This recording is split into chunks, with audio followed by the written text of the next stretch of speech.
Hello friends, this is Bhavna here. Welcome to let's crack. तो कैसे हैं सभी?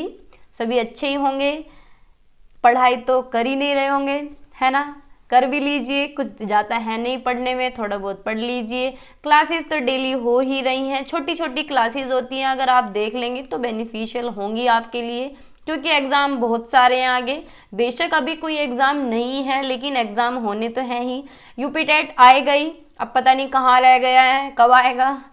बोल रहे थे कि अब आएगा, नोटिफिकेशन भी आया था, अधिसूचना भी जारी की गई थी, पता नहीं क्यों नहीं आ रहा है। कुछ रीजंस हो सकते हैं, देखो हमें नहीं पता है, हम सिर्फ वही बता सकते हैं जो ऑफिशियल ऑथेंटिक न्यूज़ है। ठीक है, ऐसा तो है नहीं कि मैं बोल दूं कि कल ही आएगा, तो ऐसा तो है नहीं।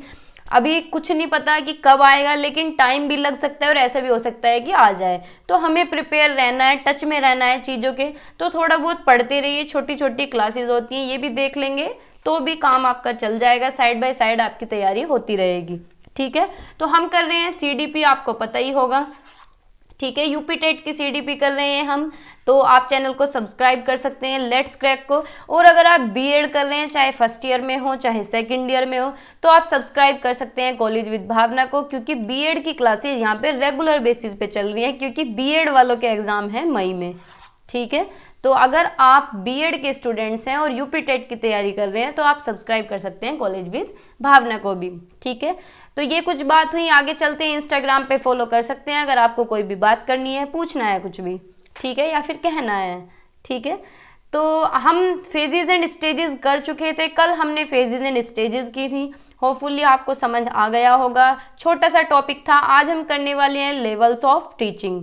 ठीक है, ये पूछा जाता है, काफ़ी बार पूछा जाता है, और यूपी टेट में भी पूछ लेता है। बाकी रीट वगैरह जितने भी टेट होते हैं जहाँ पे कंटेंट आता है, ठीक है, देखो सी टेट में नहीं पूछा जाता इतना, लेकिन यूपी टेट हुआ, रीट हुआ, एच टेट हुआ, तो यहाँ ये टॉपिक पूछा जाता है, लेवल्स ऑफ टीचिंग, यानी शिक्षण के स्तर।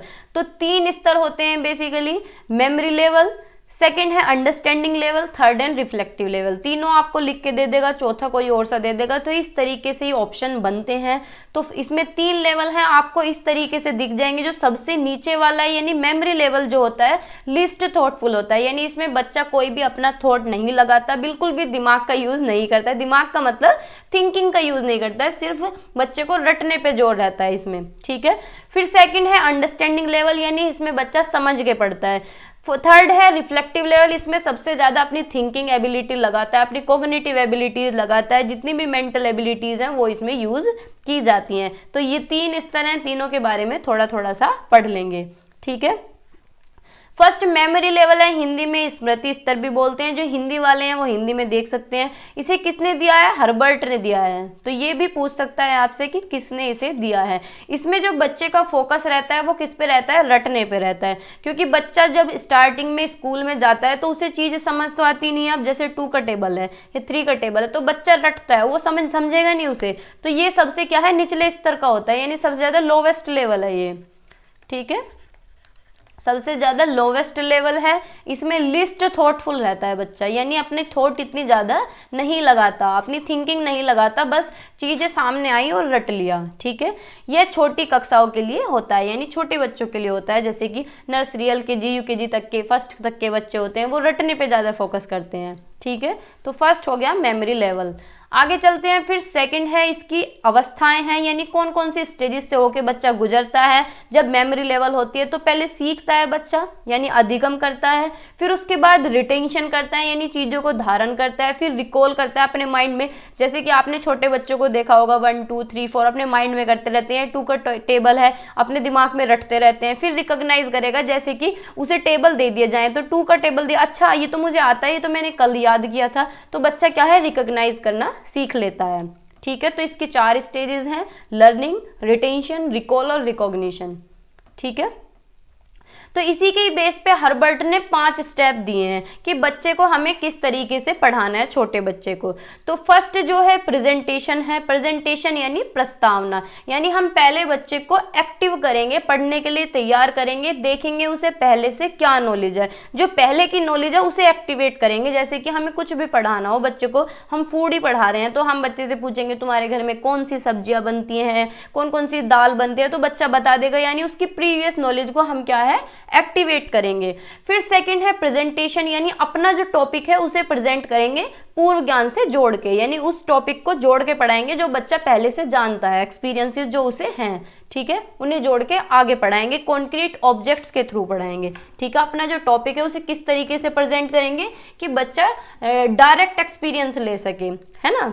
फिर थर्ड है एसोसिएशन, यानी संबंध बनाएंगे, जो पहली नॉलेज है और जो कंटेंट पढ़ा रहे हैं उसके बीच में क्या है, संबंध बनाएंगे, एसोसिएट करेंगे दोनों को, ठीक है। फिर उसका निष्कर्ष निकालेंगे, यानी जनरलाइज करेंगे। फिर बाद में चीज़ों को अप्लाई करके देखेंगे। अप्लाई कैसे करेंगे, रियल लाइफ में बच्चा घर पे जाके देख रहा है, या फिर अगर हमने जैसे बच्चे को फूड के बारे में पढ़ाया है या फिर फूड बताया कितने तरह के होते हैं, तो बच्चा घर पे जाके अप्लाई कर रहा है, ठीक है। तो पहले क्या करेंगे, प्रिपरेशन करेंगे, यानी बच्चे को तैयार करेंगे।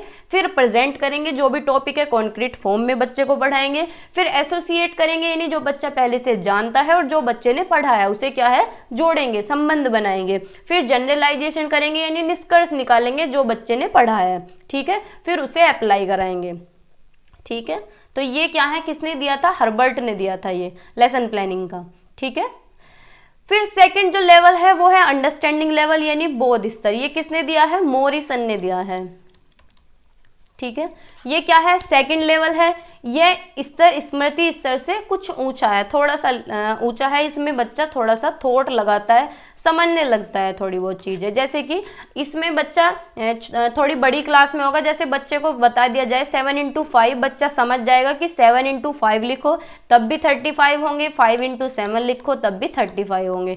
तो ये क्या है, अंडरस्टैंडिंग लेवल है, बच्चा चीज़ें समझ के करने लगता है, ठीक है, रटता नहीं है। कोई भी उसे 20 से टेबल उठा के दे दो, 20 से कुछ भी मल्टीप्लाई करने के लिए दे दो, तो बच्चा समझ जाएगा कि 2 6 जा लिखो चाहे 6 2 जा लिखो बराबर होगा, ठीक है। तो इसमें रटने पे ज्यादा बल नहीं होता, समझने पे होता है फोकस, ठीक है। तो ये क्या होता है, थॉटफुल होता है। किसने दिया है, मॉरिसन ने, ठीक है। इस स्तर में बच्चे को जो ज्ञान दिया जाता है वो नियम या सिद्धांत बताए जाते हैं, वो इस तरह से प्रदान किए जाते हैं ताकि बच्चा उनका व्यवहारिक प्रयोग कर सके, यानी यूज करके बच्चा देख सके, समझ के पढ़ सके चीजों को, ठीक है। फिर थर्ड जो है वो है रिफ्लेक्टिव लेवल, यानी ये सबसे ज्यादा हाईएस्ट लेवल है। ये क्या है, हाईएस्ट लेवल है। इसमें बच्चा अपने क्या है, मेंटल एबिलिटीज लगाता है, सोचता है, इमेजिनेशन करता है। इसमें बच्चा अपनी मेंटल एबिलिटीज जितनी भी है सभी लगाता है, इमेजिनेशन करता है, बच्चा क्रिएटिविटी करने की कोशिश करता है, कुछ इनोवेशन करता है, क्रिटिकल थिंकिंग यूज करता है। यानी बच्चा क्या है, थोड़ा सा बड़ा हो जाता है, चीज़ों को करने लगता है, खुद से अप्लाई करने लगता है। जैसे कि एक फॉर्मूले पे मैथ का एक क्वेश्चन बच्चे को समझा दे तो बाकी के 10 क्या है अपने आप कर लेगा। तो ये क्या है, रिफ्लेक्टिव लेवल है, हाईएस्ट लेवल है। In this stage children get full opportunities for the development of their mental power, यानी बच्चे को मौके दिए जाते हैं कि अपनी जितनी भी मानसिक शक्तियां हैं उन्हें डेवलप कर सके, उनका विकास कर सके, ठीक है। In this children are first given information about various rules, यानी स्टार्टिंग में बच्चों को सारी इन्फॉर्मेशन दी जाती है, फिर बच्चा इंडिपेंडेंटली खुद करता है, ठीक है। तो ये क्या है, रिफ्लेक्टिव लेवल है। तो आज की क्लास में इतना ही रखते हैं। छोटी छोटी सी ये क्लास आपको कैसी लग रही है कमेंट सेक्शन में ज़रूर बताइएगा। क्लास बिल्कुल भी बड़ी नहीं ले रहे हैं हम, क्योंकि अभी एग्ज़ाम आपका पास नहीं है। तो छोटी छोटी सी क्लासेज हैं, 5 से 10 मिनट की होती हैं और एक टॉपिक आपका क्लियर हो जाता है, ठीक है। तो बाय बाय, टेक केयर, पढ़ते रहिए, मुस्कुराते रहिए और मेरे साथ जुड़े रहिए।